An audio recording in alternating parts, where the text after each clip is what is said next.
indicios sobre las representaciones indígenas en Colombia, que el Banco de la República inauguró el 7 de octubre.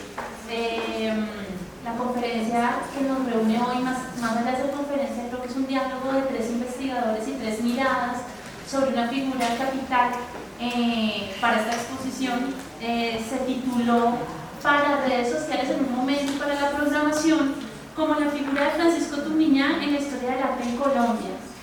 Pero quiero hacer la aclaración de que más allá de hablar de un personaje en particular dentro de la configuración de la historia del arte en Colombia, Francisco Tumiñá es un personaje importante para el desarrollo de la exposición y pues yo la cambiaría, de hecho lo hablamos mucho en la sección y pues nos gustaría más bien transformar el título de esta exposición, de esta charla, por la figura de Francisco Tumiñá entre la historia de la antropología en Colombia y la historia del arte, porque nos parece que es importante hacer esa salvedad.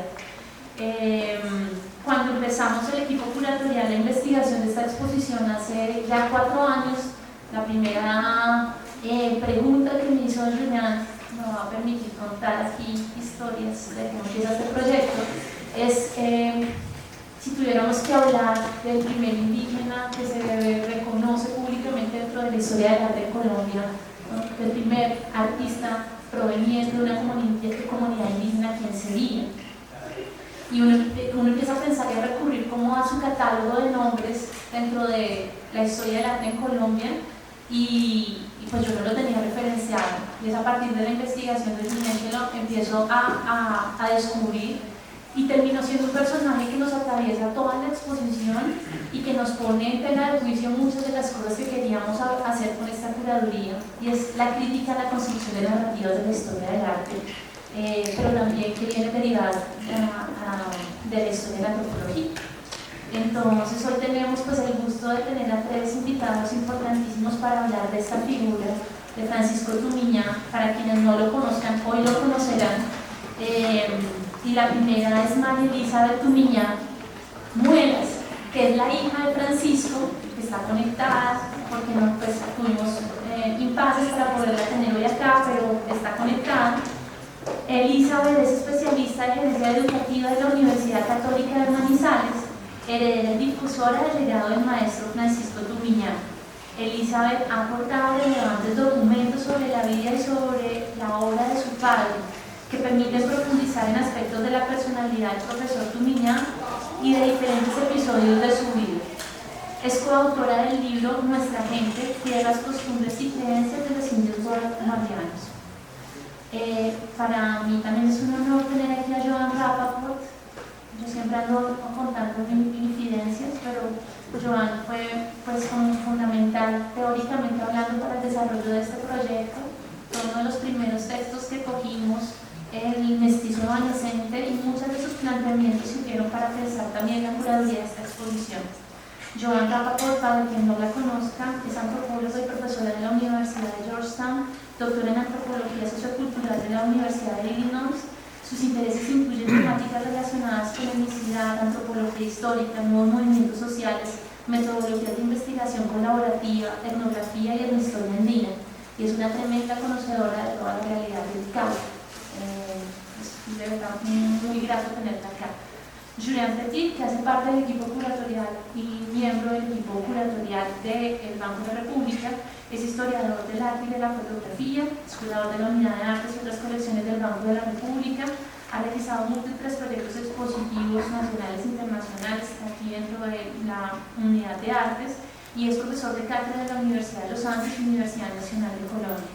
Cada uno hoy nos va a contar desde su punto de vista quién es Francisco Tumiñá y al final quisiéramos abrir una ronda de preguntas para de verdad discutir ese lugar de la construcción de narrativas y cómo una figura se vuelve un epicentro, cómo se olvida en un momento, cómo se retoma y cómo es el central de la exposición, que para los que no la hayan visto está en el piso 2 y en el piso 3, y para quienes ya la visitaron pues recordarán que en la exposición en el piso 2 están toda la serie de sus dibujos. Entonces, sin más preámbulos, le doy la bienvenida a Elizabeth Tumiñá. Elizabeth, ¿me escuchas? Muy buenas tardes a todos los participantes en este conversatorio. Agradecer primero a los escritos mayores que nos dan esa oportunidad de mostrar, se puede decir, la historia de nuestros ancestros y especialmente nuestra comunidad o pueblo Misak. Y agradecer aquí al Banco de la República a través de la doctora Alejandra y a los participantes, a Joan Capajor y al señor antropólogo por pues hacer ese conversatorio pues en memoria de mi padre Francisco Tuñá. Muchas gracias. Pues, como se puede decir, un hombre Misak que ha nacido en su tierra, allá en los rincones de Guambía, el día 23 de noviembre de 1925.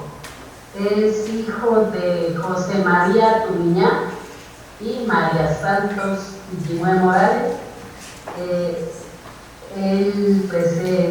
Son cuatro hermanos y tres hermanas. Entonces,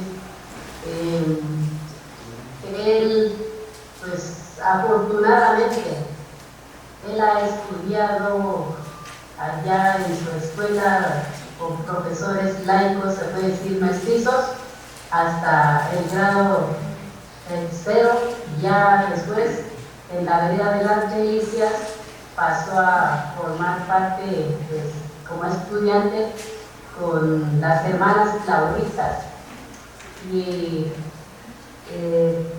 pues él ha sido, no sé, muy inquieto por muchas cosas, ¿no? Por el estudio, por el trabajo, por la investigación, por la participación y por la dedicación. Yo creo que eso fue que le sirvió para que pues, el doctor John Holland Rock escogiera para él hacer como una persona encargada de mostrar todo lo que es la vida de los Misak, pues a través de la historia, tanto a nivel familiar, social, político, económico, y él en sus aulas de clase llegaban a pedirle permiso para averiguar a ver sobre su historia. Y entonces creo que a partir de ahí él empezó como a hacer esa investigación, a tomar más fuerza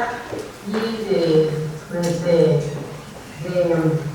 ir mostrando todo lo que es y más específicamente creo que es en la parte lingüística que también tuvo esa fortuna de mostrar, ¿no? Porque antes dentro de nuestro pueblo se hablaba internamente en lo que antes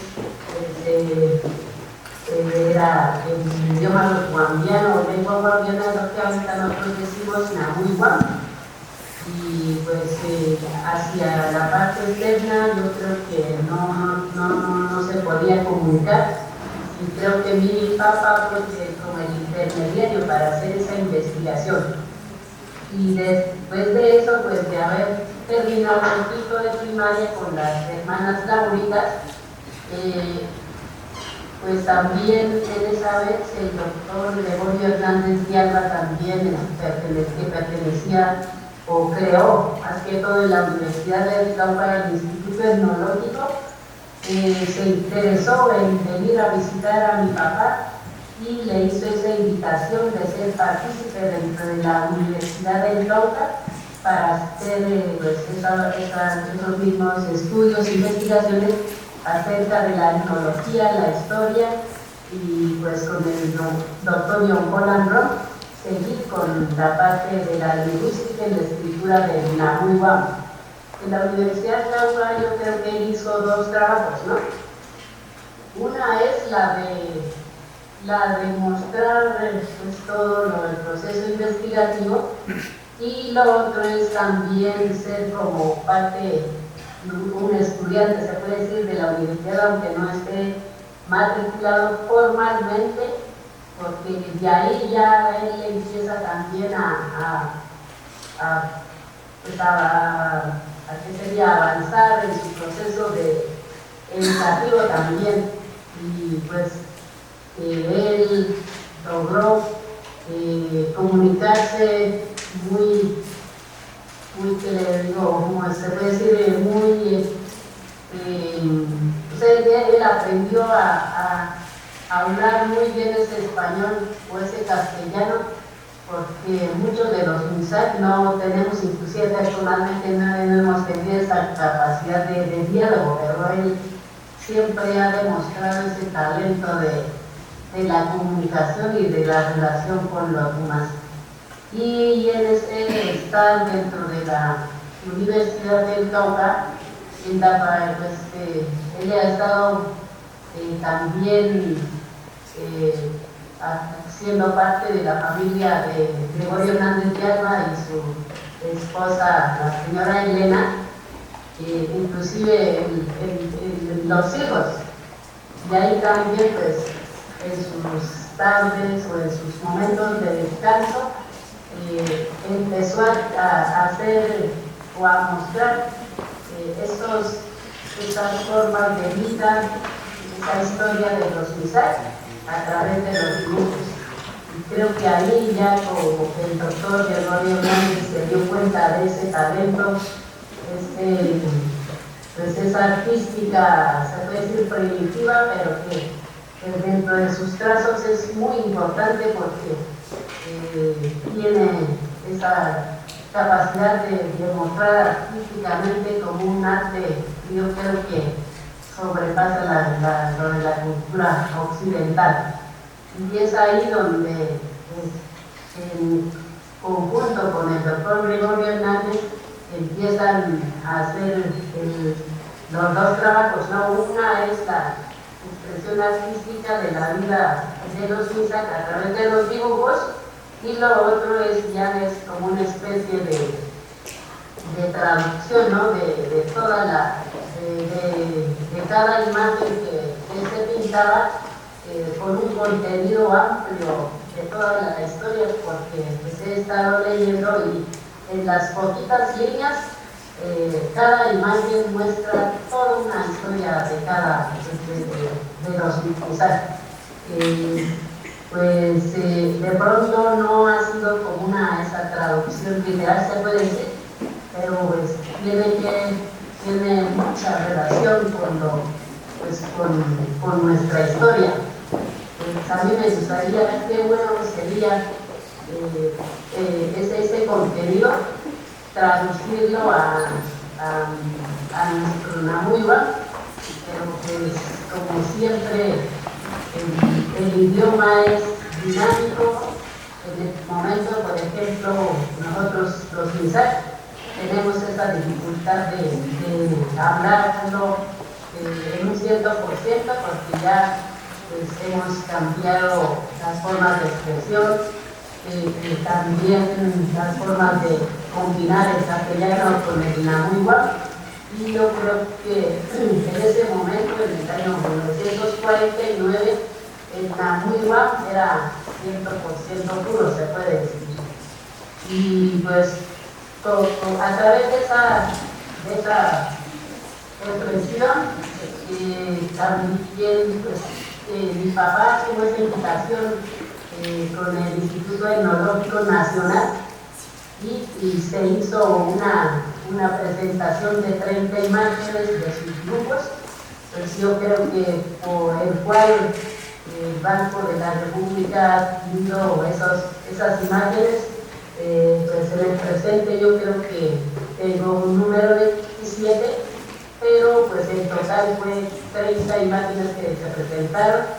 Pues quisiera saber esos dibujos en dónde o quién pues tiene esa posibilidad de tenerlos, ¿no? Porque personalmente contamos con un pequeño, pues el libro que ellos han publicado, y pues en el 2019 ya entre el hijo del doctor Gregorio Hernández de Alba, el doctor Carlos Hernández de Alba, con apoyo pues, del profesor de la universidad, me fue a decir que no recuerdo ahora, también con la ayuda del Instituto Colombiano del ICANN, y personalmente pues tratamos como de volver a sustentar nuevamente ese trabajo realizado, complementando con otras imágenes y complementando ya como los relatos personales como familia. Y pues para mí es muy grato tener ese conocimiento de que ustedes desde el Banco de la República tengan ese honor de volver a estar haciendo esas exposiciones, porque ahí pues nos dan a entender de ese gran valor que tienen esos trazos de estética, se puede decir, nada original, ¿no? de lo indígena, porque pues sin haber estudiado, él tuvo ese talento de mostrar toda esa cultura, toda esa dinámica de los Misak, aunque fuera un cuadro, sean cuadros aislados, pero cada pintura o cada imagen muestra muchísimo de la vida real de los Misak. Pues hasta el momento no sé, pues hago esa pequeña introducción, ya dependiendo si pues, de pronto personalmente pues no tengo como una presentación, pero pues, yo creo que en el texto que se publicó en el 2019 nosotros tratamos de mostrar algo, pero pues creería que todavía todo ese trabajo que mi papá hizo no solo en esa parte, sino pues, en la parte de educación, en la parte social, en la parte de servicio, en la parte del sentido mismo de la pertenencia, como mensaje él ha hecho muchísimo. Yo creo que todavía nos quedamos cortos en este documento. Y pues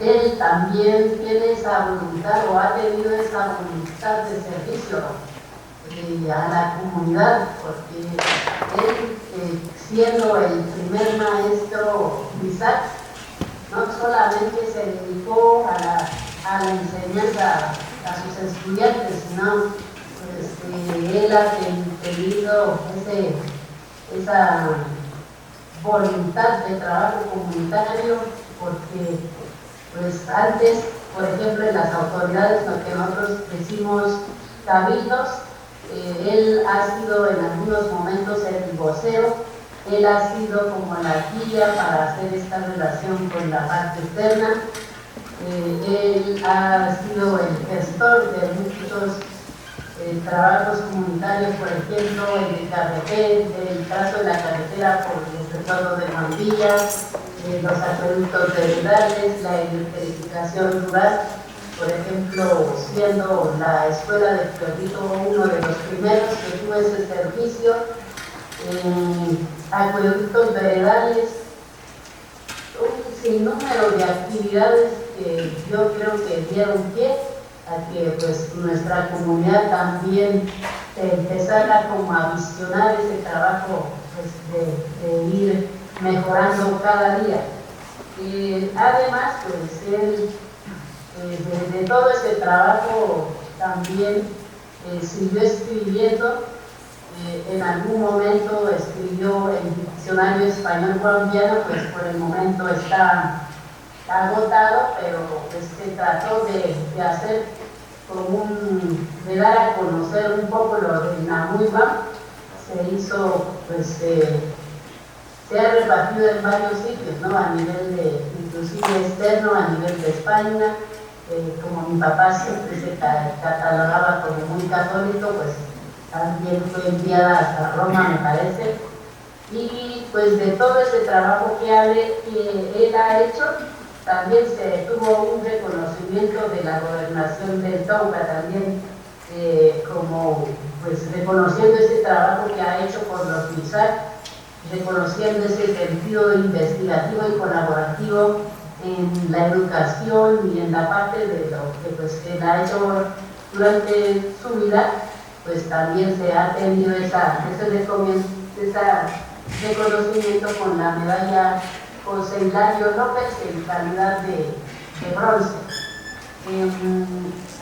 Pues más o menos eso es como el gran resumen del trabajo que ha hecho pues en mi vida mi papá, porque pues desafortunadamente nos ha dejado aquí en la vida terrenal el 4 de julio del 2009 y pues todo ese recuerdo pues estamos como desde la familia tratando de ir como retomando, avanzando también, porque pues no solo lo que haga con la comunidad, sino también a nivel familiar nos ha dejado un legado grande de muchos principios MISAC, por ejemplo, pues la convivencia, la solidaridad, el servicio, la diligencia en nuestros trabajos, la voluntad de trabajo, el amor por todas las cosas que hagamos, el sentido de solidaridad, el sentido de la espiritualidad, tener muy en cuenta la parte de la naturaleza, de lo que él tanto menciona, pues de la madre tierra, sea todo. Y eso pues yo creo que para mi familia es un gran honor tener esa figura de mi papá, Francisco. Ya regresaremos sobre ti en el momento en que abramos la conversación, pero quisiera entonces darle paso a Joan Rapaport, quien desde el lugar de la antropología va a darnos complementar esa lectura que ya nos inició Elizabeth, desde el lugar de esa historia de la antropología en Colombia. Entonces, Joan, si quieres, puedes continuar. Hace menos de un año, yo decidí consultar el archivo personal del antropólogo colombiano Gregorio Hernández de Alba. El archivo está aquí en la biblioteca de MISAC. Había dedicado muchos años yo al estudio antropológico de Cordonaza y sus organizaciones, comenzando con mis investigaciones a finales de la década del 70 en Tierra Intro Cauca. Y esperaba encontrar en el archivo nueva documentación sobre la zona, dado que Hernández organizó varias misiones etnológicas ahí en los años 30 y 40. Pero lo que encontré no fue lo que yo esperaba. Había mucha información arqueológica, particularmente de San Andrés y de Zimbalá. Había muchos informes de ayudantes de investigación, más que todo sobre los mestizos de MISAC. Algunos pocos diarios de Hernández de Alba, que fueron más que todo registros de sitios arqueológicos, listas de fotos que tomó y anotaciones fisionómicas de sujetos nazis, y unas pocas descripciones sobre todo de indígenas de calderas. No quise perder mi viaje y decidí, en vez de consultar el archivo de Tierra Adentro, que era más arqueológico, y yo no soy arqueóloga, decidí consultar el archivo mucho más completo etnológicamente de la investigación que él y el Instituto Etnológico de la Universidad del Cauca emprendieron en el resguardo indígena de Guandía, lugar donde yo había pasado varios años en la década del 70 como estudiante de pregrado. En particular me interesó este archivo porque ahí figura Francisco Turiñán, profesor MISAC de la vereda del pueblito, quien yo había conocido durante mi tiempo ahí. En particular me interesaba el papel de Turiñán en la investigación del instituto, porque la misión etnológica culminó con la publicación de nuestra gente en MISAC. Esa es la segunda edición del libro. Un compendio de breves descripciones de la cultura MISAC acompañadas por dibujos hechos por Turiñán. Varios estudiosos recientes han criticado severamente a Hernández de Alba por haberse apropiado de la voz de Tumiñá en este libro, en vez de reconocerlo como el autor que realmente fue. Es un problema que seguimos padeciendo los antropólogos, dado que el material que interpretamos en nuestros escritos viene de las bocas de nuestros informantes. Entonces, lo que quiero hacer hoy es mirar el papel protagónico de Tumiñá en este proyecto. Cuando fui a ver el archivo sobre Juan Villa, me sorprendí otra vez. Cuando revisé el material, que cuenta con varias miles de páginas, que datan de la segunda mitad de la década de los 40, encontré algunas libretas y apuntes de Hernández, pero fueron breves y no daban suficiente información para un estudio etnológico. Más bien, Hernández sirvió como gestor. Él ejerció ese trabajo de gestor de todo el proyecto. Encontré algunos borradores de ensayos suyos sobre la cultura Mixtec y sobre Tumiñá, escritos en un lenguaje como literario de esa época. Pero lo grueso del archivo son los apuntes, estos son los apuntes de Hernández. Lo grueso del archivo son los apuntes de John Howland Roth, antropólogo norteamericano, quien estaba apenas comenzando su carrera en esa época y quien después llegaría a ser uno de los especialistas más conocidos sobre los incas. Roth vino a Colombia a través de un convenio entre el Instituto Etnológico de la Universidad y el Museo Smithsoniano, que fue parte del trabajo de gestión de Hernández de Alba. Pasó 2 años en el Cauca, la mayoría del tiempo dando clases en Tepayán, pero con unos 2 meses en Guambía, en una suerte de escuela de métodos etnológicos para los estudiantes del instituto. Los apuntes de Roy en la exposición hay apuntes de él, revelan que el antropólogo emprendió un estudio sistemático de la cultura Mixtec, con descripciones minuciosas que luego fueron mecanografiadas con la edición de diagramas y mapas. El proceso de compilación de ese material etnográfico involucró la participación de Francisco Tumiñá, en ese entonces un joven de 19 años de edad, a quien el Cabildo nombró como delegado al Instituto Etnológico. En el 47 se sentían amenazados por la política gubernamental de parcelación de los resguardos y veían al antropólogo bogotano como un posible aliado, porque era indigenista. Siempre la descripción de Tumiñá es de informante lingüístico y etnológico. Y en ese sentido, Tumiñá compartía información sobre su cultura en las salas universitarias. Pero también pudo, como dijo Elizabeth, pudo asistir a las clases. Y ahí aprendió a hacer investigación, y creo que tenemos que reconceptualizarlo como investigador. Pero también tenía el deber de barrer los pisos del instituto. En los primeros meses de su estadía en Popayán, Tumiñá compartió una información voluminosa sobre su cultura. Hay 51 páginas de registros en la mano de Roth sobre un sinnúmero de tópicos, comenzando con una información básica sobre el Cabildo y las mingas.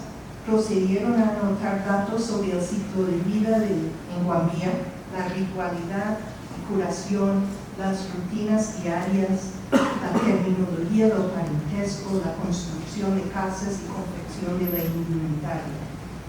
Terminaron con varios cuentos sobre Pedro de Urtimales. El 16 de julio de ese año, del 47, Tumiñá salió de su casa y no regresó hasta el 19 de agosto, cuando trajo varios dibujos que están arriba en la exposición, y un texto que también está en la exposición en castellano sobre Manuela Carmaya, la heroína Mixtec, que salvó a su pueblo de la invasión de los Quijaos y de los españoles. Durante el resto del mes seguían las entrevistas, todas en Popayán, en la casa de Ro, enfocadas en una serie de relatos. Los apuntes cubren lo básico de lo que se conocerá durante muchas décadas como la cultura de Guambiel. Los investigadores parecen haber procedido desde informaciones más concretas a datos sobre curaciones y agüeros, terminando con relatos, pero saltando entre temas prácticos y cosmológicos. Durante septiembre y octubre del mismo año, Ro y sus estudiantes visitaron Guambiel, alojándose en la casa de Tumiñá y haciendo múltiples entrevistas y visitas. Tumiñá los acompañaba en las visitas a sus vecinos, quienes les explicaron las complejidades de la administración del resguardo, compartieron la historia de varios pleitos que habían seguido con los mestizos sirianos y sobre la lucha contra la fascinación del resguardo. Narraron la historia de las grandes haciendas de las Mercedes, hoy Santiago, y el Chimán, donde laboraron a parceros Misak. Esclarecieron numerosos detalles sobre los matrimonios y velorios, el cultivo de papas y cebolla, la fabricación de implementos y los artes manuales, en particular el tejido de anacos, higras y sombreros de paja. Varios ancianos visitaron a los investigadores para narrar historias, con Tumiñá cumpliendo el papel de intérprete. Adicionalmente, Tumiñá los llevaba al campo a ver los cultivos, observar la construcción de las casas, divisar el paisaje y conocer los sitios que aparecían en los relatos de los mayores. Además, visitaron brevemente otras zonas de Guambía. Fueron en una ocasión a la vereda del Cacique y asistieron a una convención evangélica en Puente Real. Fue una visita enteramente orquestada por Tumiñá. Tumiñá es el curador de la cultura Misak en esta investigación. El archivo contiene, además de los materiales que forman además de los apuntes de Ro, varios ensayos, poemas, registros de relatos y apuntes de campo, todos hechos por Tumiñá, a veces registrados a mano y a veces en máquina, y están arriba en la exposición. Así que tenemos la voz de Tumiñá de su propia pluma, además de su voz filtrada por la pluma de Ro. Estos son los materiales que forman la base de lo que aparece en Nahui Misak. La única publicación, estos son los apuntes de Tumiñá. Nahui Misak es la única publicación en español que salió de los varios años de investigación en Guambiel. Hay varias observaciones que podemos hacer al respecto. Primero, en contraste con las apreciaciones que comúnmente se tenía sobre las contribuciones de Hernández de Alba a la etnología caucana, él no hizo la investigación en Guambiel, fue el gestor de la investigación. La investigación misma fue hecha por John Ro en conversación con Francisco Tumiñá. Valdría la pena trabajar más de cerca con los apuntes de Ro.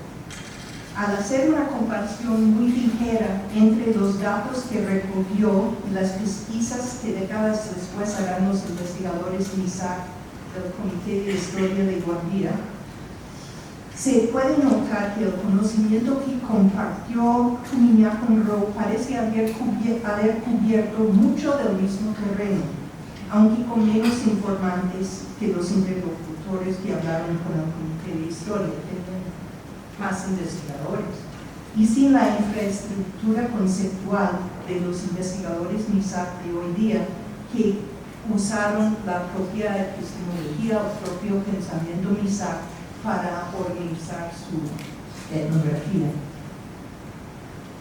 El material en el archivo es un acervo significativo sobre la cultura Misak de mediados del siglo pasado, y notablemente es una compilación de datos culturales cuya curaduría estaba principalmente en manos de Tumiñá. a quien no podemos entender como un simple informante, sino como un investigador de su propia cultura, quien logró sistematizar su información con base en una clasificación etnológica característica de su época. En otras palabras, debemos redibujar nuestro entendimiento de las relaciones de producción de la etnología en Guambía a mediados del siglo pasado. Es como si Hernández fuera el director de la orquesta y Ro el concertino. El director y el concertino están íntimamente conectados en la presentación de una obra de música. Un director de orquesta preside sobre el conjunto de músicos, selecciona las piezas que van a presentar y mantiene las relaciones con la institución anfitriona y con otras orquestas. De la misma forma, Hernández coordinaba todo el trabajo del Instituto Etnológico. Decidía en dónde iban a hacer las investigaciones y creaba los lazos con otras instituciones que les facilitara el apoyo económico y la legitimidad académica. Por su parte, el concertino vela que todos los músicos toquen al unísono. Es el canal de comunicación entre la orquesta y el director. Es además el soloista cuando la partitura lo dirige. Ro, asumiendo el papel de concertino, supervisaba la investigación en Guambía, rindió informes a Hernández y publicó su propio reporte en forma de un artículo académico, pero en inglés. El mediador de esta relación, cuyo conocimiento unió el rigor académico de Ro con la comunicación al público, asumido por Hernández, fue Francisco Tumiñán.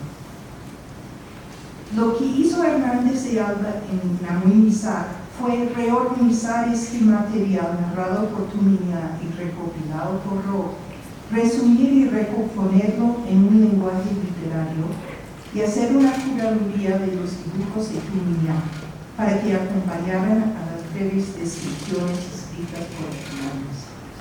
Siguiendo la metáfora de la orquesta, podríamos visualizar a Tumiñán como el compositor de una obra de música. Como suele suceder con muchos compositores, su control sobre la obra siempre se le escapa de las manos. Voy a concluir con una pequeña mirada a cómo funcionó ese concierto en las páginas de Namuimizar. Y voy a ser un poco crítico. Namuimizar es un compendio de breves relatos de una página sobre la cultura mixta, escritos en una voz literaria muy de la época de la primera mitad del siglo XX, acompañada de dibujos. Los textos son de Hernández y los dibujos de Tumiñán. Las secciones de la obra llevan títulos poéticos. Proceden desde una descripción de los contornos geográficos de Guambía, naturaleza es el título, a breves relatos sobre los trabajos productivos, que se llama Madre Tierra.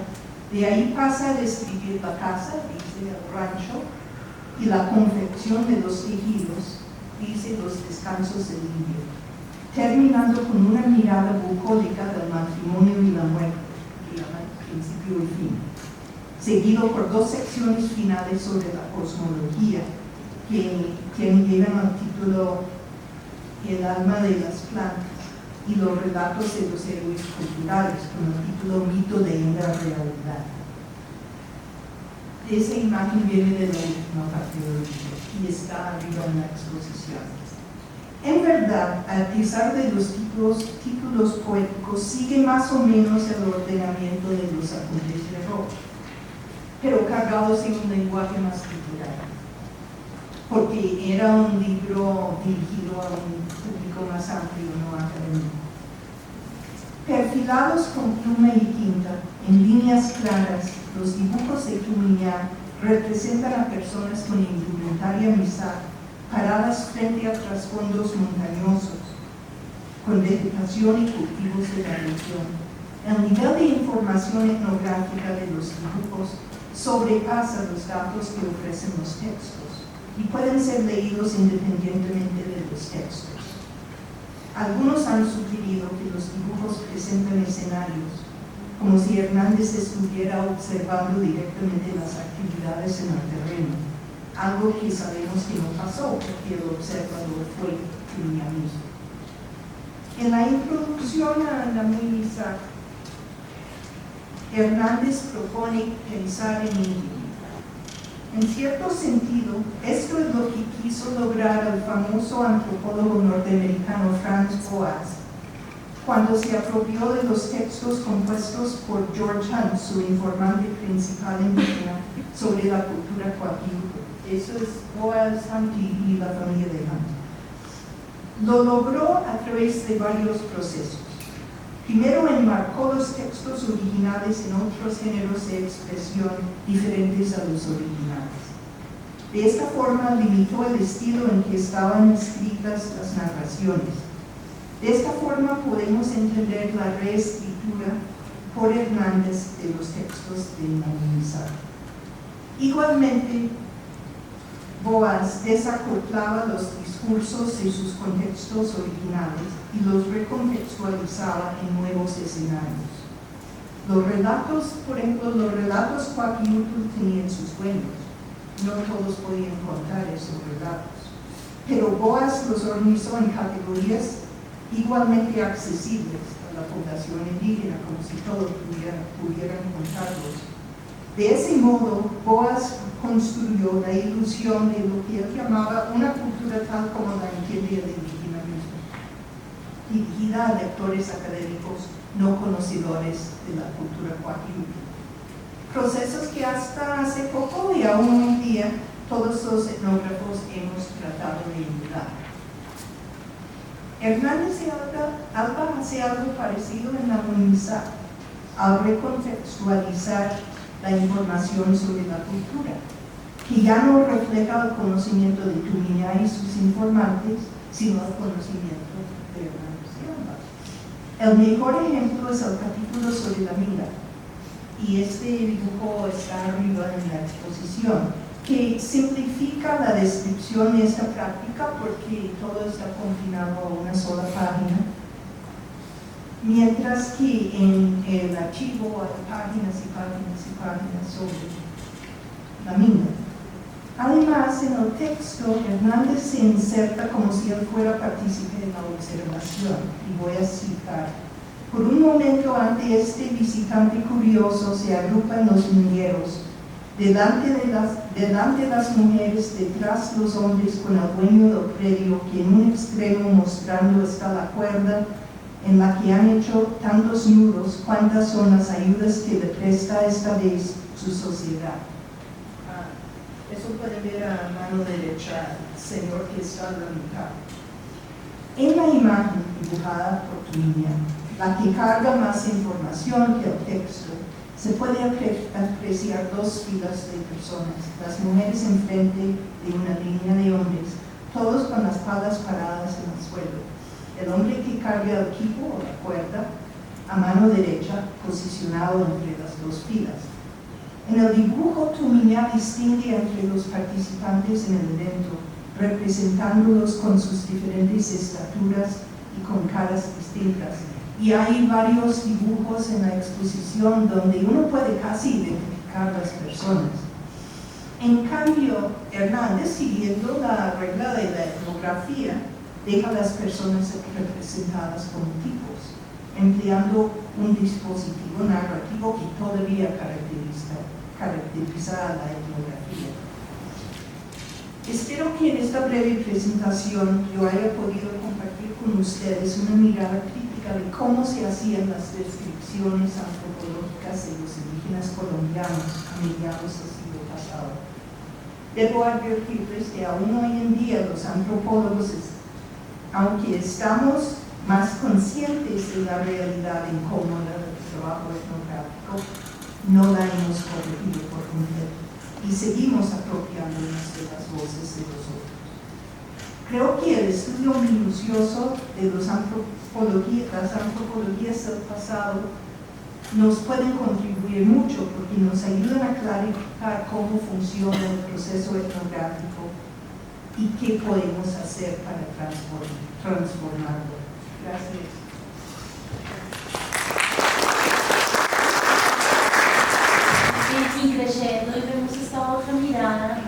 me parece interesantísimo desplazar ese lugar de Francisco Tumiñán, de ser simplemente el informante, para convertirlo en un agente de acción dentro de su comunidad, dentro del trabajo etnográfico que se realiza en este momento.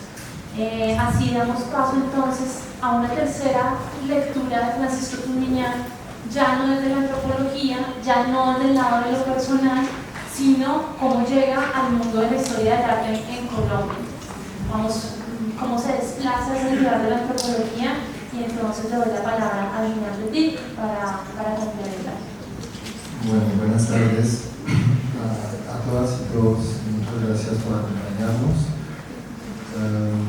Gracias por estas palabras, Sigrid, y por la intervención de Joan. La mía se inscribe en la continuación de lo que se acaba de evocar desde la práctica como etnográfica investigativa de Francisco Tumiñán, sino en este caso nos quedaremos como en la superficie de un acontecimiento que es en este caso como la exposición de los famosos dibujos de Francisco Tumiñán, que ocurrirá en la famosa Galería de Arte Moderno en Bogotá de los años 40, que es la Galería de Arte S.A., que es como una galería que se ubicaba en la Avenida Jiménez, es epicentro de esa modernidad bogotana de los años 40. Estamos como justo después del Bogotazo y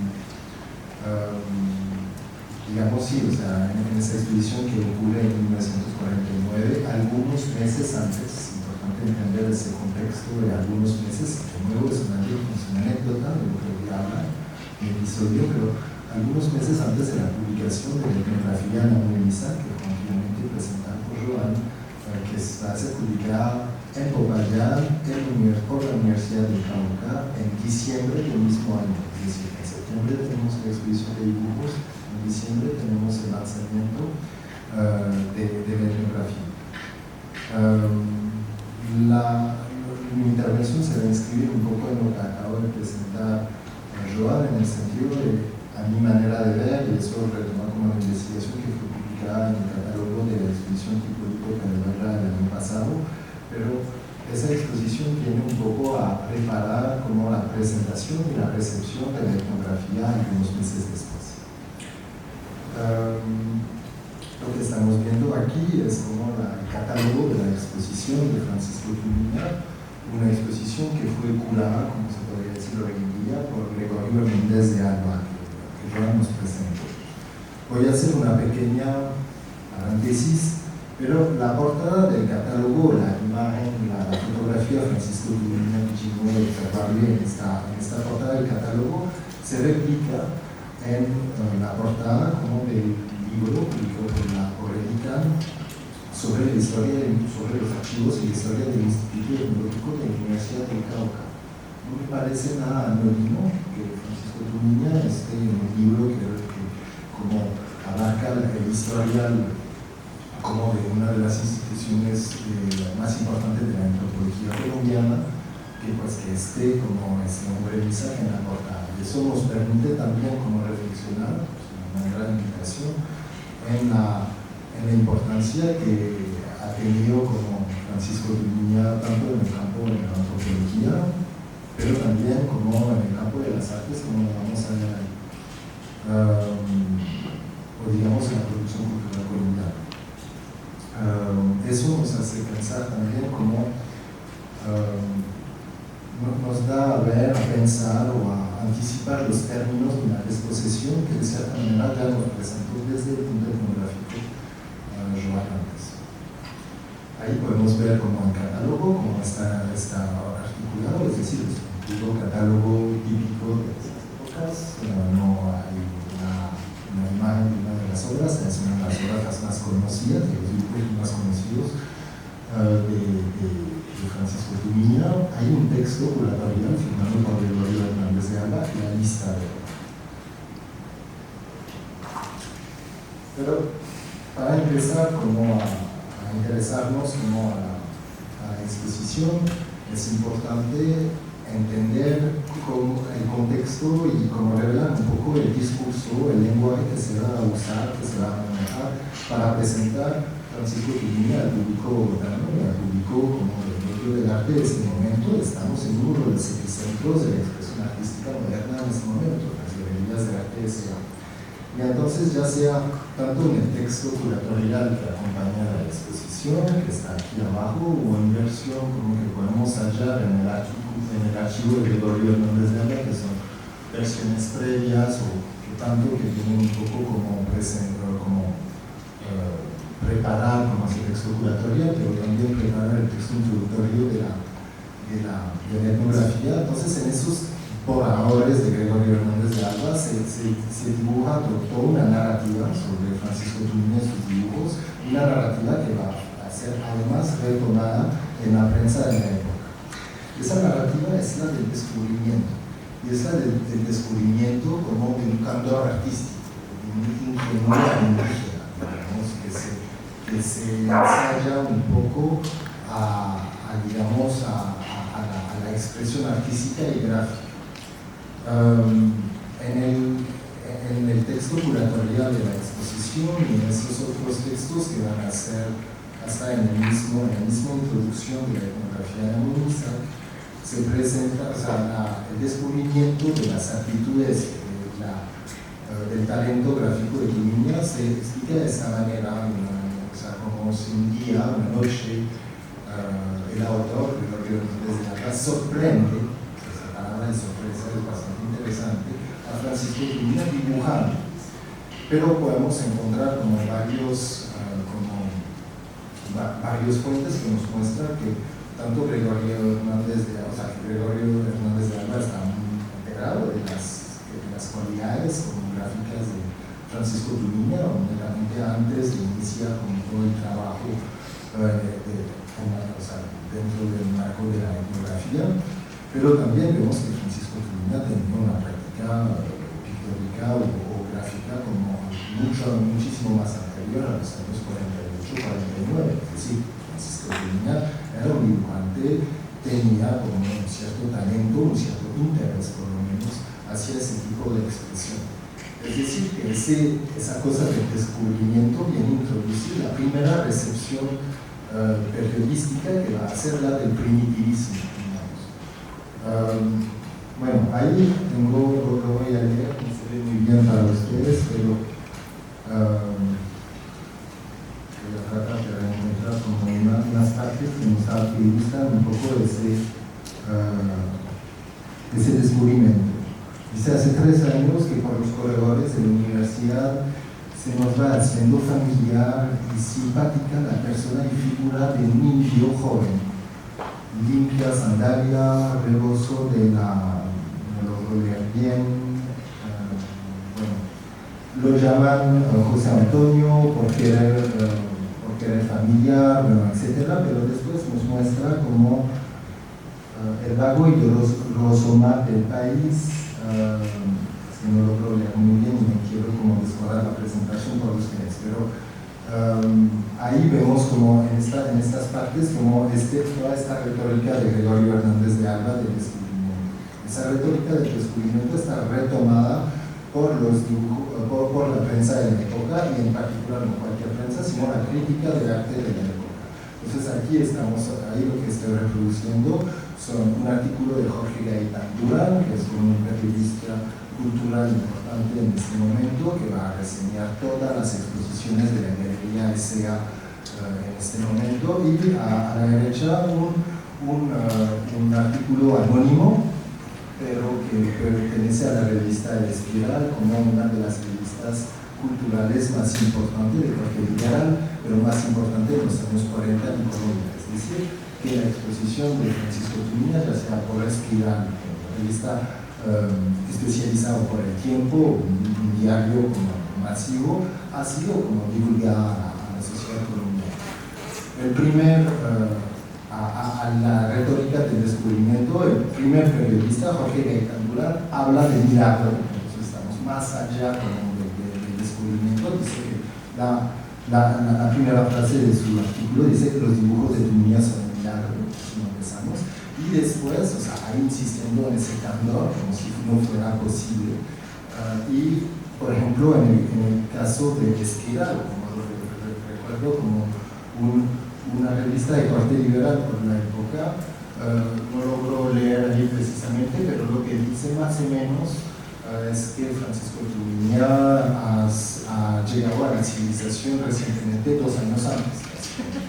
Entonces, más allá del descubrimiento, más allá del milagro, en este caso llegamos hasta la retórica del primer contacto, que es bastante complicada también en el contexto pues, que nos interesa, y en particular a la luz de todo lo que nos explicó antes Joan.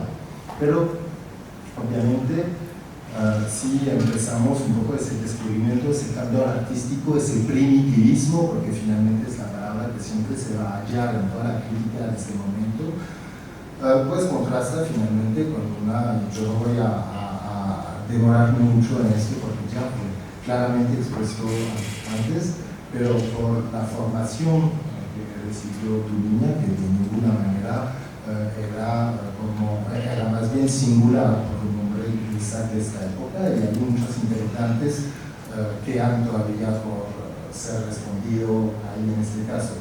Muestro esta foto, por ejemplo, para mostrar la caligrafía de Francisco Tumiña, que es una caligrafía sufrida, es decir, es porque a uno lo enderezaron, lo forzaron a escribir así, que uno no llega a escribir así. Es decir, como hay toda una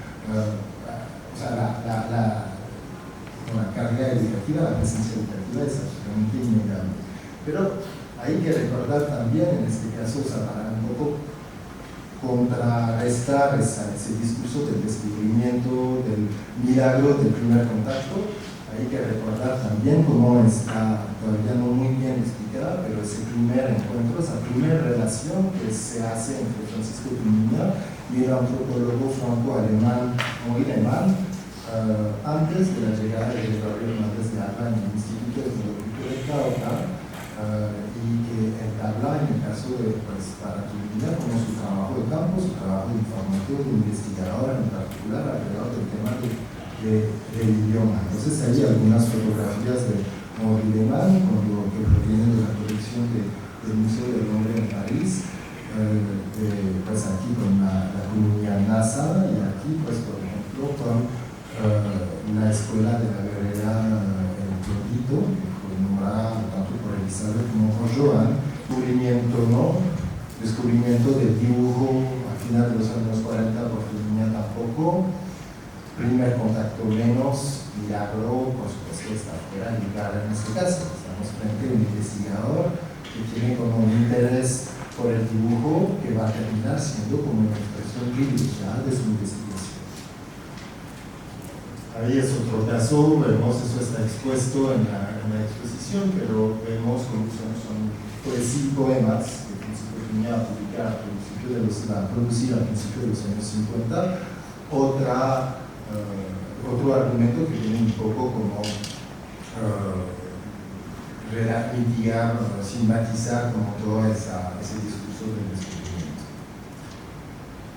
Pero ahora más quisiera como precisar un poquito unos aspectos como de la recepción crítica, porque nos dice mucho como de nuestra capacidad de percibir el arte, la historia del arte, y finalmente es ahí donde la historia de Tumiña y sus dibujos se articula con la curaduría de la exposición. Aquí tenemos como un texto de Walter Engel, publicado en una revista de Indias, una de las revistas más prestigiosas de la época, de los años 30 y 40, una revista también de corte liberal, es decir, como ideológicamente abierta, digamos. Walter Engel es uno de los más famosos críticos del arte, historiadores del arte, a pesar de ser de origen austríaca, aquí en Colombia. Es una persona que tendrá como un papel muy singular en la escritura de la historia de una cierta modernidad artística en Colombia. Entonces, Walter Engel escribe una reseña sobre Francisco Tumiña. Vemos todavía el impacto que esta exposición ha podido tener en el campo del arte de este momento. Y en el momento de su crítica dice lo siguiente, ahí lo puedo leer bien. Pero lo más pasmoso es la forma en la cual estos dibujos están realizados.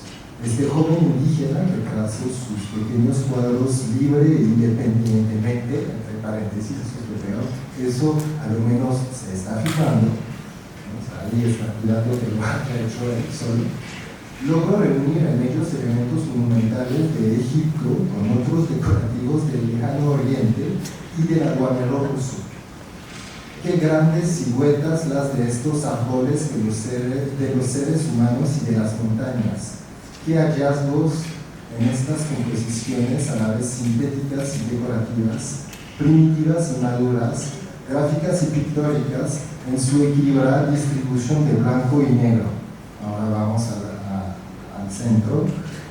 Qué coincidencia con la tendencia de Giotto de evitar en sus frescos el corte de un árbol, un monte, una construcción en su parte superior para representarlos macizos y enteros, dejando a artistas posteriores de observación de la perspectiva clásica más correcta ópticamente, pero raras veces tan monumental como la visión de los primitivos. Varias cosas ahí interpelando.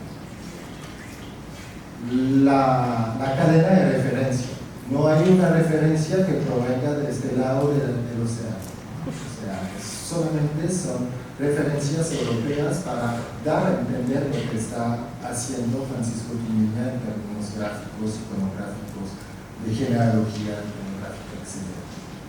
Lo otro también es el uso de la palabra primitivismo, que ya he evocado, y es el uso de la palabra primitivismo de una manera un poquito insidiosa, en el sentido que se acerca a la de Giotto. Giotto en la historia del arte se entiende como un primitivista, pero entendiendo este primitivismo como una especie de anuncio de la edad de oro del Renacimiento, como si en Giotto ya estaba sembrado la promesa del arte renacentista, para decirlo rápidamente. Y entonces ahí está un poco como la ambigüedad, porque yo no creo que cuando habla ahí el crítico de Tumuña desde el primitivismo, habla del primitivismo de Giotto, habla del primitivismo que es como un juicio de valor a partir como de un juicio de valor cultural sobre uno y otro. Pero el tercer punto es la perspectiva y el uso de la perspectiva. Eso es una constancia en la historia del arte para descredibilizar, digamos, lo que podría ser artístico, lo que pertenece, digamos, a una ontología naturalista, es decir, con un pensamiento de la historia del arte proveniente de Occidente, de Europa, y el resto del mundo. Ahí para esto te quisiera como llevar a cabo, leer una citación del antropólogo francés Philippe Descola en su trabajo recién publicado, Las formas de lo visible. Y el antropólogo Philippe Descola propone una interpretación crítica de la perspectiva como un presunto indicio de maestría artística que remite al caso de Tumuña. Dice: la visión de los modernos fue deformada durante tanto tiempo por la costumbre de la perspectiva lineal que les ha costado identificar como decisión de otras tradiciones pictóricas el hecho de construir las imágenes a partir de posiciones múltiples de observación. Y agrega luego: las imágenes pintadas o grabadas, a veces apreciadas por la seducción, entre comillas, mágica, que generaban por su frescura ingenua o por la fuerza de su expresión, no merecían ser clasificadas en la misma categoría por culpa de lo que era percibido como una rareza o una torpeza de la composición. Estamos en este caso también con esta crítica aquí, con la mención de la perspectiva. Es decir, que es a través de este no manejo de la perspectiva euclidiana que se quita y que se confirma como la expresión primitiva de lo que hace Francisco Tumuña. Entonces, pues eso es la ninga, un dibujo que ha sido extensamente como presentado por Joan, y de ahí son otros dibujos que provienen como de Naomi Misaki, que también fueron expuestos en la exposición de septiembre de 49. Me interesan esos dibujos porque yo los voy a poner un poco en paralelo, y por eso va a retomar un poco lo que dice Joan, y ahí voy a cerrar con esto, pero en paralelo con fotografías que Henri Lehmann realizó unos años antes, al principio de los años 40, del mismo territorio que va a representar Francisco Juliña en sus dibujos. Ahí, por ejemplo, la vista aérea o desde las montañas, por lo menos, o sea, varias cosas podemos ahí encontrar tanto en estos dibujos como en esas fotografías que Henri Lehmann hace en este momento.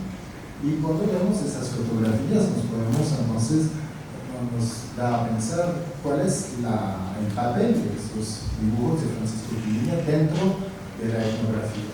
¿Por qué haber usado esos dibujos y finalmente un poco como están terminando por ser presentado como meras ilustraciones de un texto? Pues esos dibujos, si solamente sirven eso, ¿por qué no haber usado, por ejemplo, una fotografía? O sea, lo que no termina diciendo la fotografía sobre esa representación, digamos, más lógica que espera el crítico del arte austriaco ahí por parte del artista, pues toda esa información más objetiva lo que yo querido se plasma en una fotografía.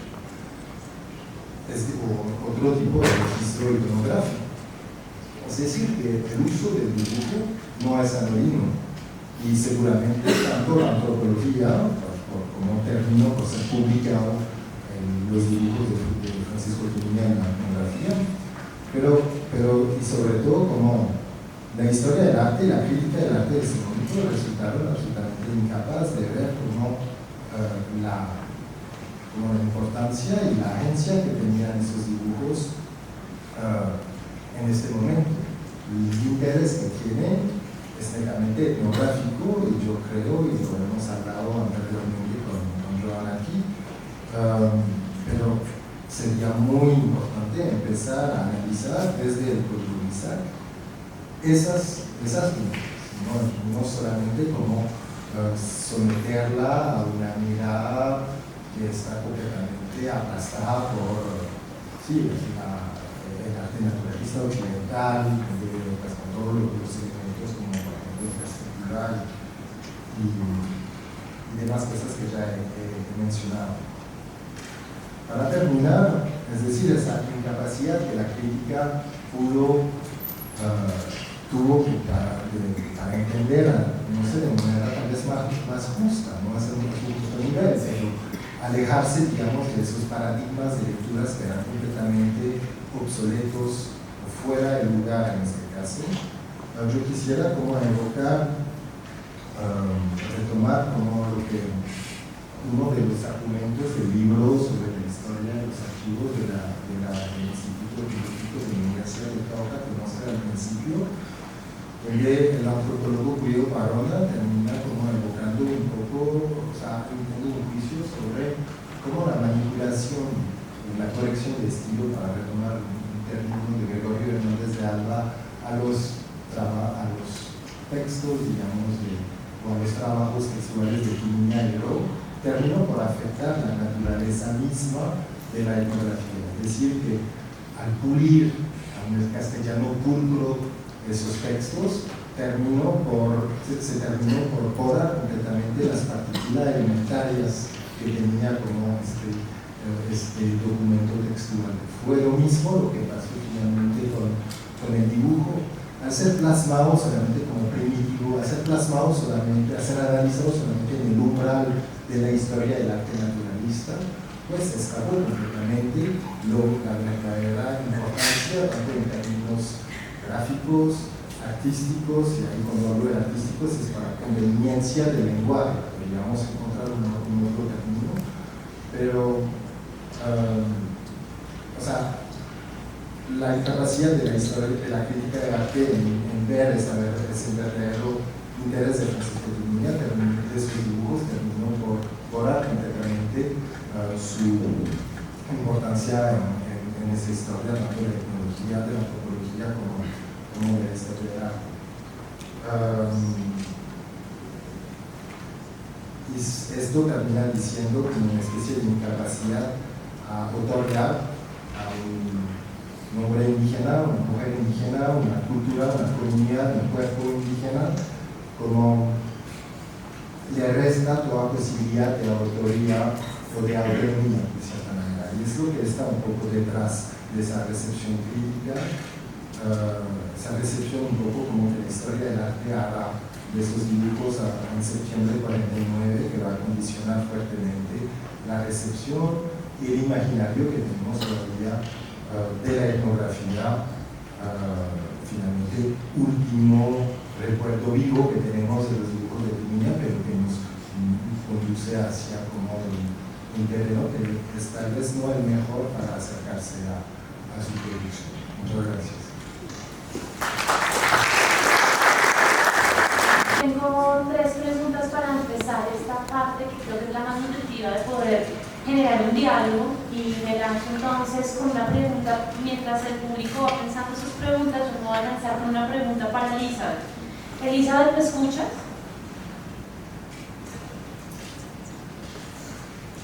Elizabeth. Sí, sí, la escucho. Perfecto. Elizabeth, durante las presentaciones vimos que hay una gran producción de dibujos de su padre durante la década de los 40 y los años 50. Me asalta la duda de si Francisco Tubinha siguió pintando después de este momento, si usted lo recuerda pintando, si hizo alguna producción en particular de pinturas o dibujos que usted recuerde que no sean estos dibujos. Pues exactamente sobre la pintura, pues yo creo que no sé si pero como él tenía la función de educador, ya en los trabajos de preparador de clase, en los dibujos que él quería trabajar con sus estudiantes, él sigue haciendo los trabajos, pero más a nivel de clases y según el tema que es, pues, no sé, yo creo que en ese sentido, pues haciendo una crítica hacia el Ministerio de Educación, no de ese entonces, porque se tenían materiales ya elaborados del Ministerio, solamente con los estudiantes se hacía el trabajo de lo que se venía hecho. Entonces yo creo que es en este sentido de que ya pues mi papá mostraba las temáticas de lo que venía en ese currículum del ministerio. Pues así abiertamente que él haya registro, no creo, pero sí, por ejemplo, pues nosotros tenemos un pequeño recuerdo de un libro que él que hacía la tesis de preparador, pues ahí también él siguió con esos trazos bien definidos en cuanto al dibujo y también pues no como aquí en blanco y negro, sino ya en colores. Gracias, Elizabeth. ¿Tú quieres? Sí, claro. Joan tiene una pregunta para ti. Bueno, Julián describió como Hernández de Alba y los críticos de arte describían los dibujos de Tubinha como primitivistas. Rowe decía una cosa muy diferente. Rowe dijo que eran dibujos muy abstractos que se asemejaban a los dibujos de Felipe Guamán Poma de Ayala, que fue un cronista de principios del siglo XVII en Perú. La publicación del libro de Guamán Poma salió en el 38 y yo sé que en el 78 había una copia del libro en la Universidad del Cauca porque yo lo saqué para llevar a Tierra Adentro a que vieran. Yo no sé si Elizabeth sabe algo sobre si su papá conocía algo de Guamán Poma, porque sí hay semejanzas entre los dibujos de Guamán Poma y los dibujos de Tubinha.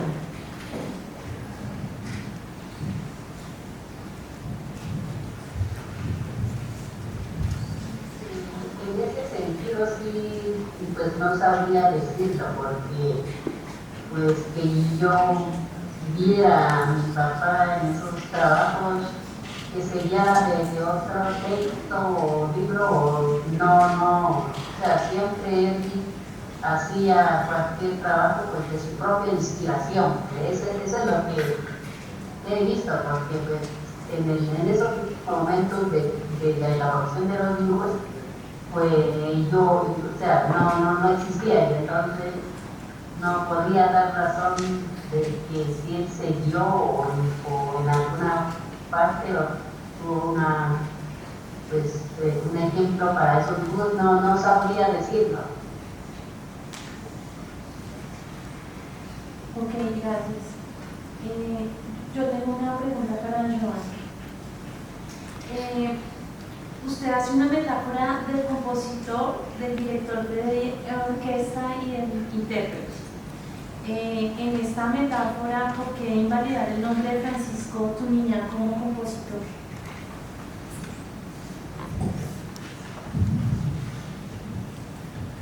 Porque yo creo que todo lo que sabemos sobre Juan Villa de esta época viene de él, porque él investigó esas cosas.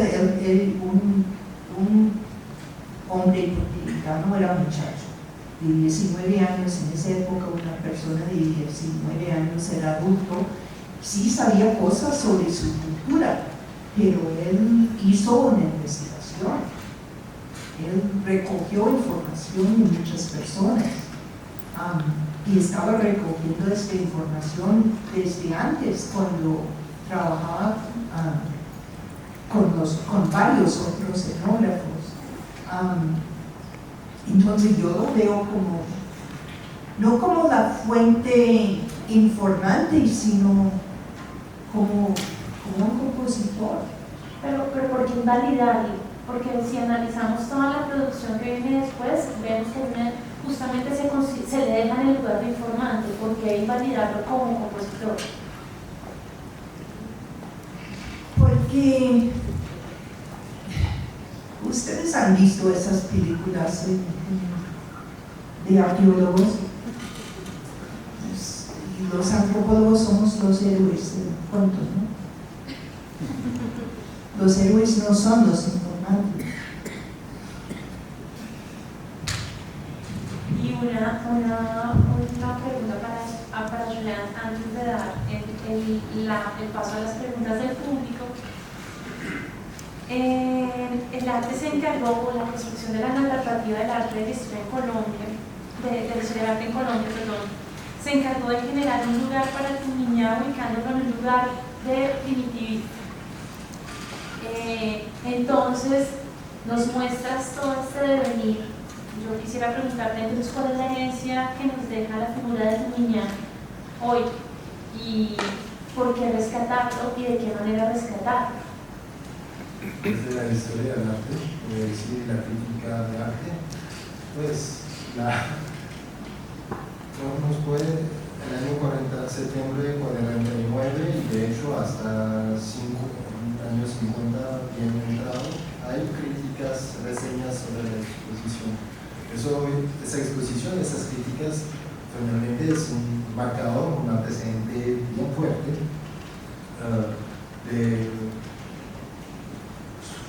alrededor de qué está pensando la curaduría de la exposición. Es decir, cómo se ha conformado el discurso colectivo, ese discurso de poder de la historia del arte en Colombia, y pues digamos que la exclusión o la incomprensión por principio de la producción de Francisco Tumiñán, pues nos permite trazar una perspectiva un poquito vertiginosa, porque estamos antes de los años 50, hace más de 70 años, todo eso. Pues muestra que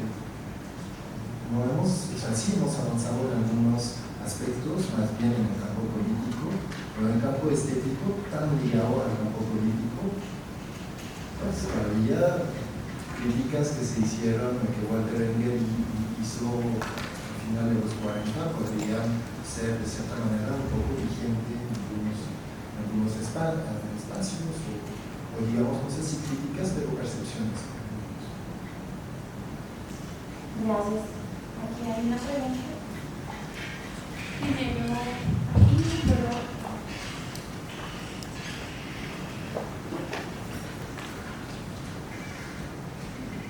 muchas gracias por las presentaciones. Creo que nos ayudan mucho, como lo hace la exposición, justo a sembrar una duda y repensar nuestra historia. Quería retomar las últimas palabras de la presentación de Julien sobre la importancia de qué significó y qué significa hoy en día Francisco Jumuña para los MISAC, contemporáneos. En ese sentido, pues quería preguntarle a Isabel, más allá de la cuestión familiar y cercana, en Guambía o en general en los territorios de MISAC, ¿qué significa Jumuña hoy por hoy, sobre todo pues teniendo en cuenta la organización política en el Cauca de los años 70, muy reactivada también actualmente con todo el tema del juicio de Sebastián de Belalcázar, el estallido social, el derribo de estatus, etcétera, en donde los MISAC han sido un actor político protagonista? Quería entonces preguntar tú hablas de los legados, más allá de estos valores, de la solidaridad de lo que tú mencionaste. Me pregunto si, por ejemplo, iconográficamente, visualmente, es un símbolo poderoso estos dibujos de hace ya 70 años, como son de pronto reapropiados hoy en día, pues en el marco de estas muchas políticas de recuperar la tierra y la memoria para recuperarlo todo, pues uno de los lemas, ¿no?, de la movilización actual. Gracias.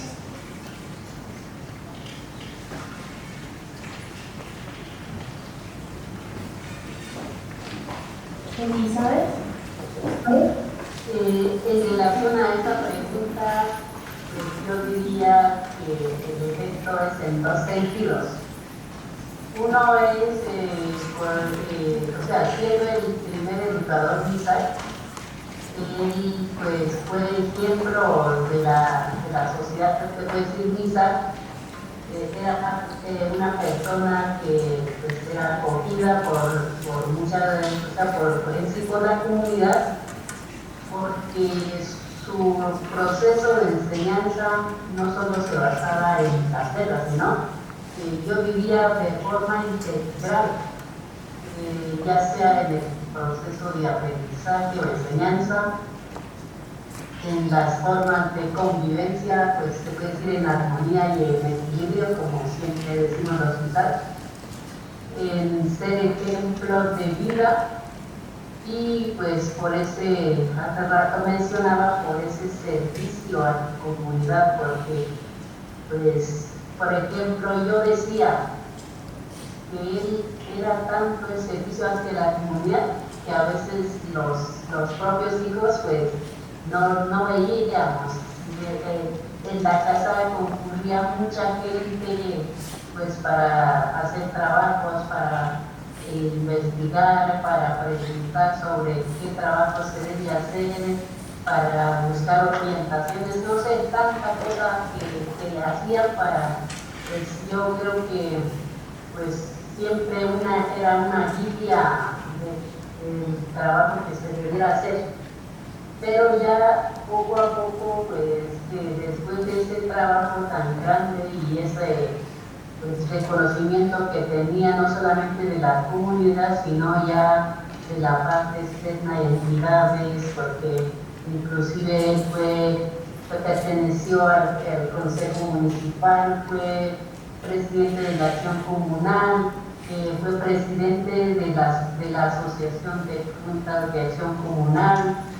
Él fue como el enlace de las autoridades con los ministerios, ya sea de educación, de agricultura, de asuntos indígenas, o sea, él sabe todo, pero como es hoy, siempre hay gente que, pues no sé, por egoísmos, por muchas cosas, empezaron como a buscar, se puede decir, cosas negativas de él, y empezaron como a aislarlo, inclusive ya en los años 80, ahí precisamente ahí sí fue como que tomaron más posición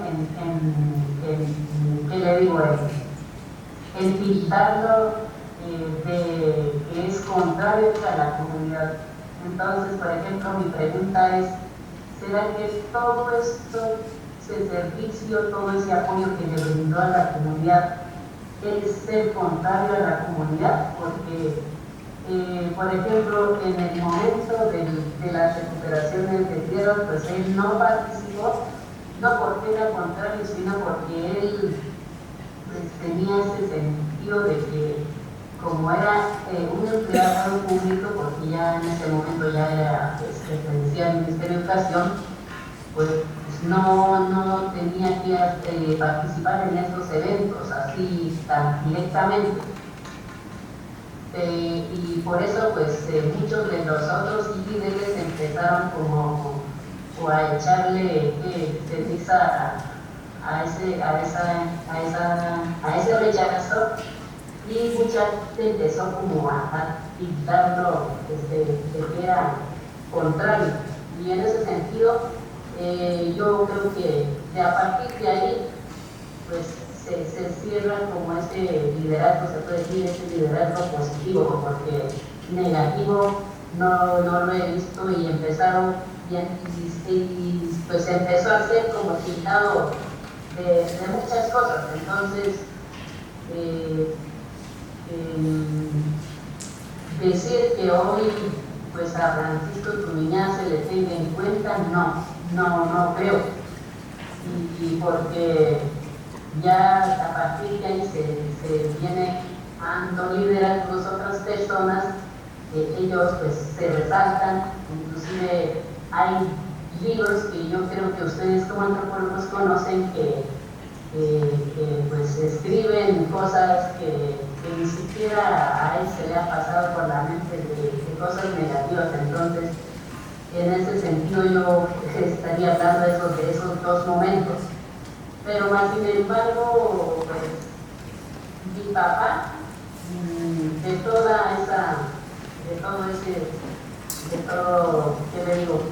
de esa discriminación, él nunca se sintió afectado, porque él siempre decía, como él tenía mucha fe en esa fe cristiana, decía, si mataron a Jesucristo, ¿qué se puede decir de un pobre cristiano? Entonces, él decía, Dios sabe lo que él ha hecho, y él no le tiene miedo a nadie de lo que él ha. Esas son palabras textuales, pero en la misma que ha dicho mi papá. Entonces yo pues digo esas dos facetas de todo lo que ha hecho mi papá, ¿no? Una, desde un primer momento que se le resalta, se le reconoce por todos, pero ya en un segundo momento no es porque él se haya hecho cosas, sino que pues por cuestión de egoísmos ya se le pasa a un segundo plano. Gracias, Elizabeth. ¿Aquí hay otra pregunta? Hay muchos archivos que están por descubrirse y no deben estar solo en manos de los antropólogos. Yo quisiera convocar a un trabajo interdisciplinar, artistas que no consultan documentación, investigadores que no consultan documentación, no hacen etnografía, antropólogos que no leen imagen, ¿no? Entonces yo creo que tenemos que convocar a las ciencias humanas a un cambio, a acercarnos y a dejar de ser tan puristas y puritanos de yo trabajo esto porque yo soy historiador o yo soy historiadora del arte, sino a hacer grupos colaborativos de investigación. Es allí donde las lecturas se amplían y me parece que es fundamental que lo hagamos ya mismo. Gracias, buenas tardes. Tengo la inquietud en buena parte a partir de la imagen que tenemos al frente. ¿Cuál ha sido la relación de ellos con los Pijao y los Nasa? Voy a contestar a la pregunta que solo a partir de este dibujo, de esta imagen, que voy a responder más ampliamente sobre la pregunta.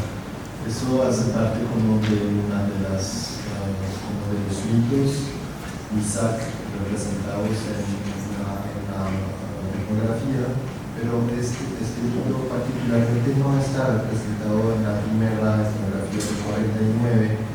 Este está representado en la última publicación que hizo Mexicana hace algunos años, por eso tiene como esos créditos. Lo que nos muestra ahí es como una leyenda, o sea, un mito en el cual se explica como la llegada, o más bien como la invasión de cierta manera, de los guerreros pijaos al territorio Misak a partir como de los páramos, y como los guerreros de ser inicialmente como fraileones, de fraileón se transforman en guerreros. Es lo que nos muestra ahí la línea que atraviesa en diagonal con casi todo el libro. Y los nazis con los pero voy a advertir que yo he trabajado 45 años con los nazis, entonces mi respuesta es un poco sesgada. En la época de la llegada de los españoles, esta zona era una zona de fronteriza, donde había muchas etnias, donde había los precursores de los Misak en el valle de Culén, donde había nazas en la cordillera y donde había invasiones de los pijaos. Según lo que está escribiendo, y bastante pronto, al principio en inglés, pero después en castellano, Santiago Muñoz y algunos otros han escrito, los pijaos eran como 300 personas, pero fueron muy buenos en buscar alianzas y también en secuestrar a personas, entonces había como 300 guerreros pijaos, pero era un grupo totalmente interético. Y yo creo que no podemos hablar de esta zona sin entender que siempre ha habido relaciones tanto de alianza como de guerra entre estos grupos. Y eso se ha sentido desde allí, porque hay una frontera entre resguardos nazas y resguardos Misak, o el gran resguardo de Guambía. En una primera época, ahora hay otros resguardos. La otra cosa que yo diría es que a partir de como los 80, hubo una repartición, por un lado los nazas y los pijaos, en una organización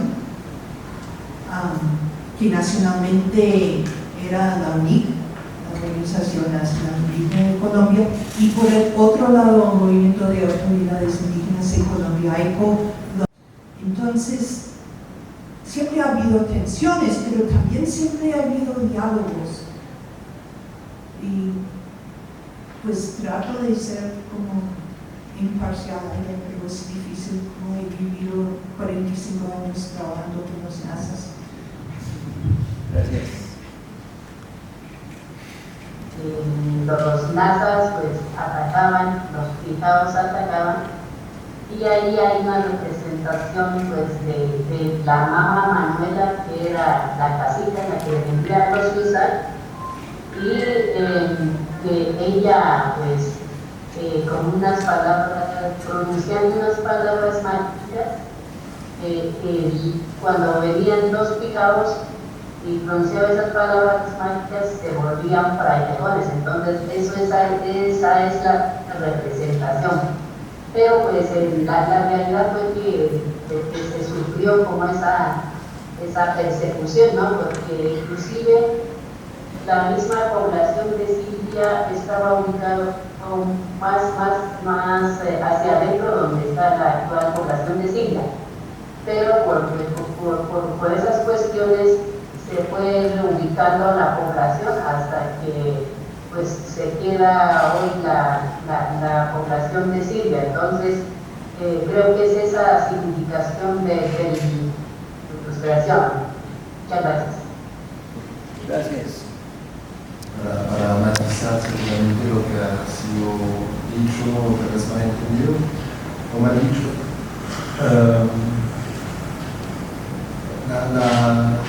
Hernández Alba Escolaro no es crítico en este caso. Y entonces sí, obviamente hay una referencia, o sea, hace esa referencia en el texto introductorio que usted menciona. En mi papel era más bien como toda la narrativa del descubrimiento que le atribuía, pero no digamos como esa la palabra primitivismo, si no me equivoco, hace parte tanto del texto curatorial como del texto introductorio de la etnografía, pero no creo que la esté usando de la misma manera que los críticos de arte de la época. Estamos de acuerdo. Me encanta que venga como esta historia de muchos lugares de la ciencia, de la historia del arte, y la exposición que está arriba está increíble, me parece, y es como un momento muy importante para la historia del arte en Colombia y lo que se ha construido desde la versión de la historia del arte. Yo estoy un poco perdido con estas imágenes. Yo soy artista, estoy como un poco obsesionado con estas imágenes, me falta un poco de contexto, saber si estos fueron dibujos sueltos o son dibujos que funcionaron como ilustraciones de textos. Y yo lo que veo como artista, como dibujante, es una persona, a Francisco Tumiña, como una persona con una cabeza muy organizada. Todos los dibujos son como muy figuras repetitivas. No sé si puedes pasar algunas de las otras imágenes que tienes ahí. Están las personas sentadas en fila, ¿no?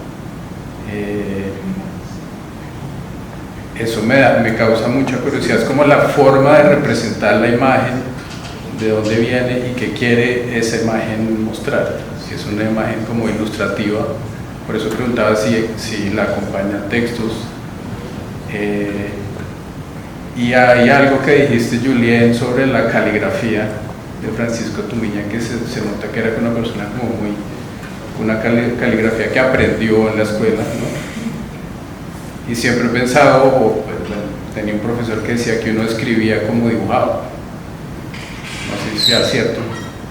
Si esa dureza en la escritura es también, hay una dureza en la forma de dibujar. Porque, repito, son imágenes como figuras seriadas. Siempre hay un tema de borde, ¿no? Como de contorno, de silueta. No es un tema de tonos, de proporciones. Y la línea siempre es continua. Es una línea, mismo grosor, mismo espesor, misma calidad de línea en el dibujo. Es eso. Quería complementar desde ahí, ya que Sigrid invitó a los artistas a revisar y a ser parte de estas, entender o interpretar estos archivos. Pues ese es un poco mi comentario, pero sí me queda la duda, repito, si estas imágenes eran sueltas o hacían parte de textos. Es que uno no siempre sabe cuál es el orden original. Y este archivo ha pasado por varias manos y ha sido organizado, catalogado. Hay algunos dibujos que yo creo que fueron los dibujos que él entregó a Rob. Muchas gracias a Rob. Y hay otros dibujos que él hizo para el libro, solicitados por Hernández de Alba. Yo creo que hay ambas cosas.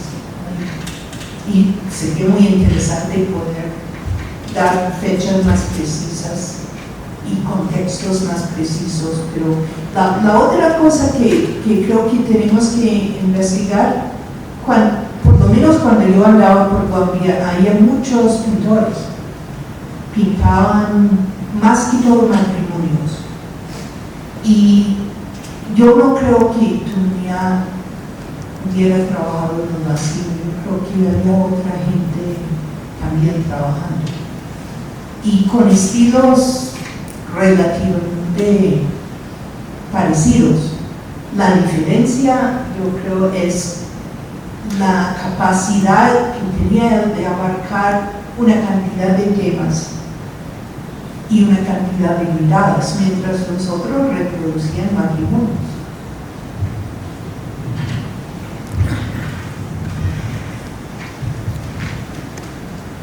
Yo creo que un elemento de respuesta es lo que dijo John al principio diciendo que pues, finalmente la etnografía reside más en los dibujos que en los textos. Entonces eso ayuda a entender cómo el papel de los dibujos dentro de la etnografía, siendo más el epicentro que una ilustración a la arquitectura. Después sobre la manera como trabaja Francisco Umiña en los dibujos que fueron conservados hasta el momento, que adquirimos en el campo de la República y que están expuestos, no sin darse cuenta, o sea, no se puede dar cuenta y de hecho es el señor aquí, no les daba presente que lo mostró, es que hay como un trazo previo, en algunos casos con lápiz, después un trabajo que viene después con tinta china. Después vemos como que un trabajo de esbozo previo y el esbozo condensa una cierta intención por parte del artista, o sea, como lograr algo de monitorización, algo de organización, de plano, como de prefiguración, etc. Pero eso no hace que las decisiones gráficas, espaciales, temporales, que vemos acá, espaciales en este caso, en el caso de la otra imagen, ahí temporales también, deben ser percibidas, pensadas con gente de la comunidad, porque pues si no está sistemáticamente el riesgo de plasmarle como una percepción naturalista, es decir, donde finalmente digamos, el lugar, como la razón de ser de la imagen es una especie de representación, o sea, es una representación de la realidad visual del mundo que tenemos nosotros humanos, o sea, todo eso empieza a relativizar muchas cosas. Creo que lo que está en juego ahí va más allá de lo visual o de la representación espacio-temporal. Pero yo no podría decir en qué, porque ahí hay una cosa que es propiamente del territorio y de la cultura que lo habita. Quisiera invitarlos, dentro del marco de la exposición Sembrar la Duda vamos a realizar múltiples actividades. Mañana damos inicio a un ciclo audiovisual titulado Imágenes de Resistencia. Es un ciclo audiovisual que se prepara de mano de una fundación audiovisual indígena que es Daupará y del investigador sobre producción indígena audiovisual Pablo Mora. Este ciclo va a tener lugar los días jueves con conversatorios sobre las producciones audiovisuales indígenas y se va a repetir los días sábados sin el conversatorio. Entonces, jueves y sábados cada 15 días tendremos muestra de producción audiovisual realizada por comunidades indígenas, porque en la exposición no solo queremos tener las piezas que tenemos acá, sino dar un alcance mayor a esa producción audiovisual propiamente de comunidades. Así que los invito a seguir la programación de la exposición, los invito a venir al resto de actividades y activaciones que tiene la exposición y muchas gracias a los conferencistas. Gracias, Elizabeth, por conectarte y esperamos tenerte en el mes de febrero aquí en Bogotá en vivo y en directo. Muchas gracias a todos.